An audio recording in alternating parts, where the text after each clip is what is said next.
Much love and thanks to Skillshare for sponsoring this video. Now, Skillshare is an online learning community filled with classes for the creative mind. It's time to be more productive in your life instead of repeating the cycle of going to bed, going to the computer, going to the bed, going to the computer. You know that I'm right. If you're unsure if education after high school is the right decision for you, or maybe you have finished school, maybe you think you can branch out into other things, Skillshare has what you need to supply you with additional knowledge along with fellow like-minded creatives. And for this month, I'm recommending YouTube Success, Script Shoot and Edit with Marquez Brownlee. I've been a full-time YouTuber for 10 years at this point, but even now, there's still plenty I feel I can learn about getting the most out of my time in this profession and try to be as efficient as I can be. Mr. Brownlee's class goes over all the elements you need to get your foot out the door making YouTube content and offers tips to help your channel growth. This is assuming the algorithm isn't doing its algorithm thing, but at least you'll have a good idea of how to make content. But there's also classes for web development, essential tools in writing stories, and stuff like animation if you don't feel like blowing thousands of dollars for something you could have easily learned online. And the first 1,000 of my viewers to sign up using my code Somecallmejohnny or my link in the description below will get a 1-month free trial of Skillshare so you can start exploring your creativity today.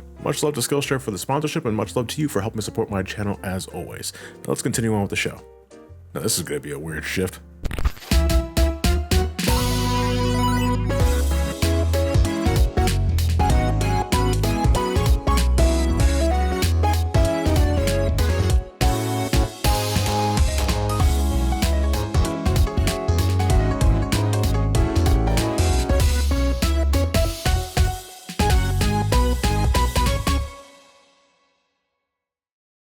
Here he comes, Banana Slammer.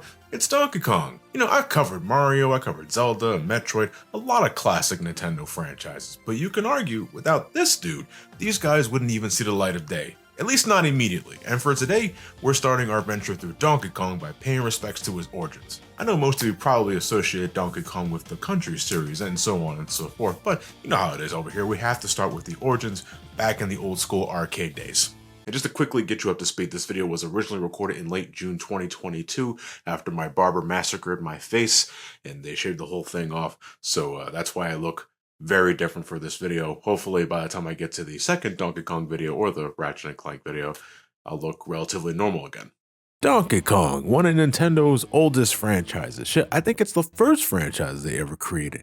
Maybe you can make the argument for Game & Watch since that predates Donkey Kong by about a year, but I still like to consider Donkey Kong where Nintendo really got their start in the video game market. If you could believe it, it's also one of the first platform games ever created, though we just call them platformers now. Yeah, without this, God knows how long it would have been before we got Atari's Pitfall. We certainly wouldn't have gotten Super Mario Bros. Donkey Kong and its success would set the foundation for Nintendo to finally have a leg in video game sales, and eventually the console scene, leading to the Famicom Disk System in 1983 and the Nintendo Entertainment System in 1985. I'd say that more than qualifies to have the accolade of being one of the most important video games ever created, and to think Nintendo was just trying to finally break into international markets and replicate the success of Pac-Man, since in the early 80s, that was the game to beat. They tried before a couple of times, the last attempt being Radar Scope, a space shooter, but that failed to catch the eye of the public and was a commercial failure. Actually, now that I think about it, it's kind of an interesting question, isn't it?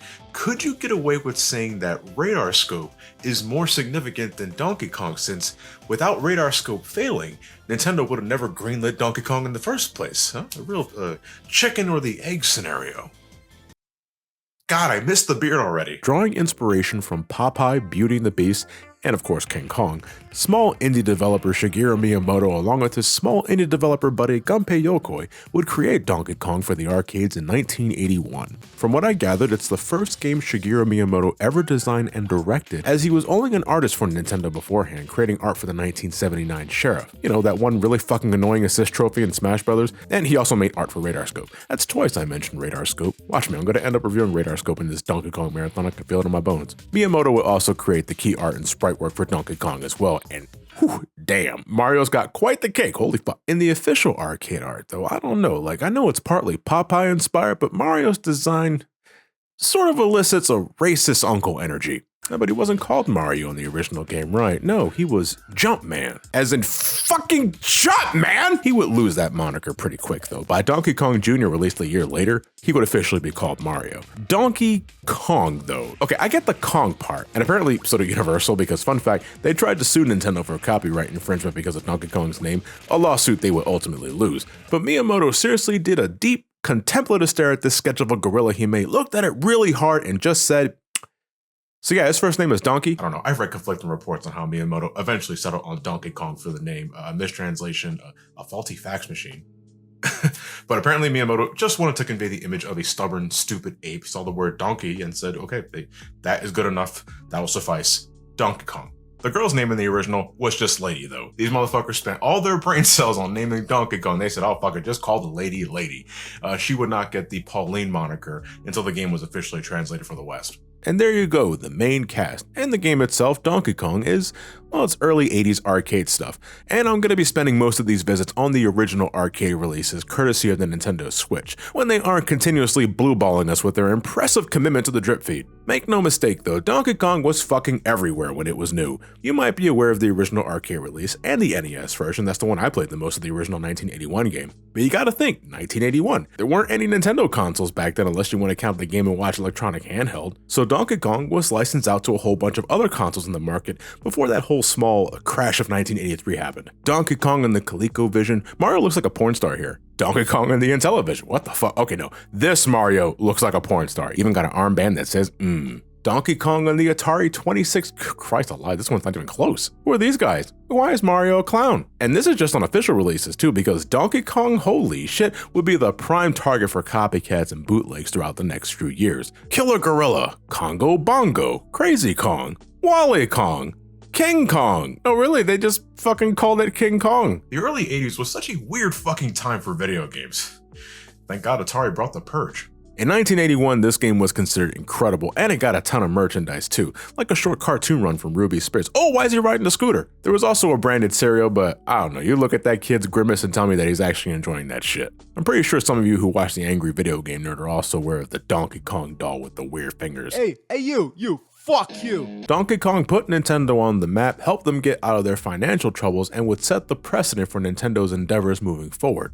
Today, though, it's a 1981 arcade game, and what were most if not all those kind of games, then score attack romps that were over in about 10 minutes if you had some semblance of skill. That said, this game can still kick your ass. Firstly, it's weird going back to this if you played Super Mario Bros. Shit, even the original 1983 Mario Bros. Beforehand, because Jumpman ain't Mario. I mean, he is, but you know what I mean, kiss my ass. He's got the jumping part down, sure, but he's packing a lot of weight and he doesn't go very high. He also can't fall more than his body height or else he just dies. Oh, what a bitch. I can do that just fine. Fuck. Don't think you can just jump on shit either. You want to knock some heads, you gotta grab this hammer. Only lasts a few seconds, but it's your only means of attack against the endless supply of barrels that DK constantly chucks at you. Your goal, besides racking up a high enough score to put your initials in, I am John Pooh-ass, you're trying to rescue your girlfriend from the clutches of Donkey Kong, who sits high atop of the stage, and your ass has got to climb all the way up to the top to finish the level. Everything kills you in one hit, you can't fall far, and you can't defend yourself besides the occasional hammer. It's a test of reflexes as you do your damnedest to avoid all the barrels, the fireballs, and the pies, all that shit that's thrown at you. The challenge is simple, as the game makes clear from the get-go. How high can you get? Very. This game is a classic and its legacy cannot be overstated, but I don't go back to this for classic Donkey Kong. Well, firstly, it's short as shit, I said that before. This isn't something I can exactly sink my teeth into unless I'm trying to get a higher score, which I don't really care for. And secondly, I'm absolute trash at this game. I can't get over the stiff control and how easy it is for Jumpman to die in this. Look, okay, that wasn't my fault. How was I supposed to know that barrel was gonna have a baby right then and there, huh? Speaking of children, apparently Donkey Kong fucked someone to produce a child, because in 1982 we got Donkey Kong Jr. Don't get used to seeing this kid a bunch though, for he'll quickly become the red-headed stepchild of Nintendo characters throughout the next couple of decades, the poor fuck. Donkey Kong Jr. sees you in control of the titular character as Daddy has been captured and jailed by Mario. Dude gets one game, he is already the villain in the next one, what the fuck? There's also two Marios here. Is one of them supposed to be Luigi, or can this supposed carpenter fucking duplicate himself on command? You fascinate me, Mario Jumpman. I also don't think I've ever played a game before where the first sound you hear is someone quietly ripping ass. Anyway, I don't like this game, being real.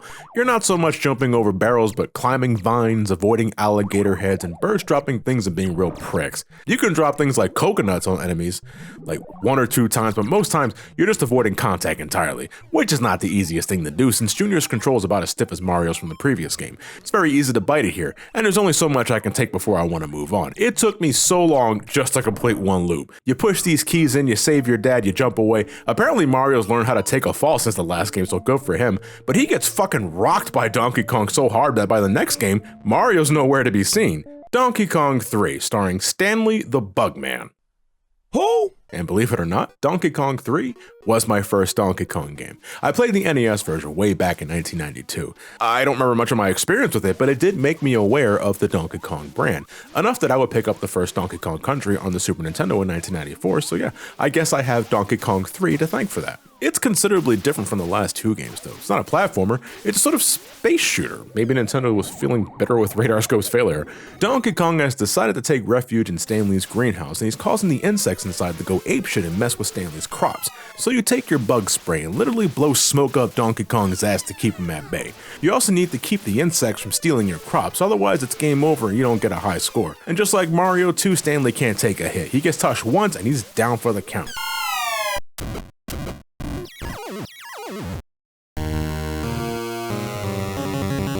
The insects just fucking ate the man alive. What the hell? That's such a cruel fate. Maybe this is why Stanley only showed up for one game. But there is a special canister you can grab that powers up your bug spray so much that insects don't stand a chance, and it scares Donkey Kong shitless. If you don't care about your score, you can end the stage in just a few seconds.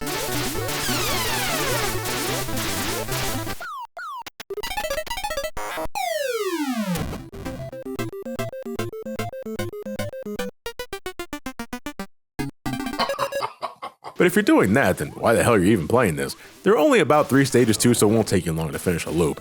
I have some nostalgia for this game, but even though it was my first, I wouldn't consider it my favorite classic Donkey Kong game. No, that honor would go to this baby right here. Yeah, this is Donkey Kong for the Game Boy, though we call it Donkey Kong 94 to help separate it from the original game, and because it was released in 1994. This was the first game to utilize the Super Nintendo's Super Game Boy add-on. You don't need the Super Game Boy to play this, I sure as shit didn't when I first played it, but if you do, you get an enhanced color palette and this nifty arcade cabinet skin. Whatever you decide to do, you're in for a good time. This is both one of my favorite Donkey Kong games and one of my favorite games on the Game Boy. Though it starts off very similar to the 1981 original, after you seemingly rescue Pauline, Donkey Kong goes, man, that shit didn't count, and then grabs Pauline again, and before Mario knows it, he's in for a much larger adventure. More levels, more obstacles, and more Donkey Kong. Donkey Kong 94 is the original Donkey Kong with added bells and whistles and a shitload of stages. I have to stress that again. I think it's a total of 101. That sounds like a lot, and it is, but most stages are bite-sized challenges that shouldn't take you more than a minute or so to clear.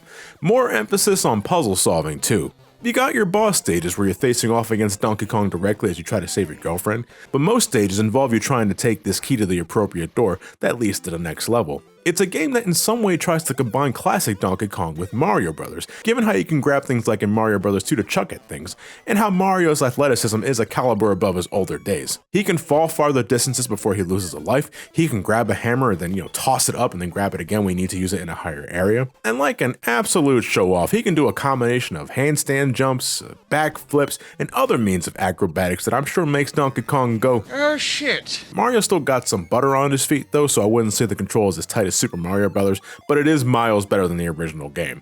You just gotta be careful with how you position yourself with small platforms, and though Mario can fall more than 3 inches without dying in this game, after falling enough height, he'll do this sort of tumble roll that can easily fuck you over if you're not careful with your positioning. Mario's got the skills, but you still don't want to get overzealous, unless you want to try and make last second saves with the trampoline here, holy shit, or somehow manage to tap into Ultra Instinct and do bullshit like this. I love the added personality. Like the original game had a sense of whimsy, it was a big point of the original game's design to use sprite work that can convey emotion and comprehensible character design. But I love the added comedic value of this iteration, how after every boss fight you get this intermission witnessing Donkey Kong repeatedly trying and failing to keep Mario away.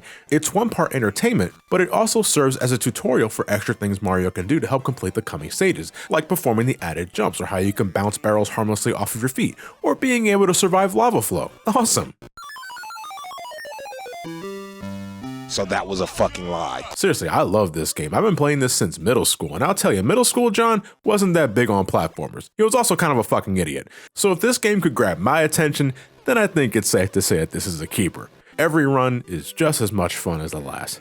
If you're ever in the market for quality, classic Donkey Kong, this right here is the King of the Kongs, Universal, please don't sue me. Or do, you lost the first attempt, you chose. The number of levels may seem daunting, but I promise you, this game's gonna blow by. The difficulty is just right. A lot of stages are brain ticklers, but with maybe 1 or 2 exceptions, this game never gets overly complicated. And I mean, the game fucking showers you with so many extra lives anyway that you will never ever see a game over. So try and get it on the eShop when you can, before that whole store closes down for good. Otherwise, you'll have to emulate it or spend an exuberant price on an original copy from a stingy Too Many Games vendor. Hi, Too Many Games, thanks for letting me host another panel. I love you. Well, that about wraps it up for classic Donkey Kong. Next time, we'll be starting the Country series proper with a look at the very first Donkey Kong Country for the Super Nintendo. As always, thank you all for watching. Stay safe, wash your hands, wear a mask. If you decide to go outside, get vaccinated. If it's possible, give this video a like, subscribe for more videos, all that sort of shit. Have yourselves a fantastic night, and take care.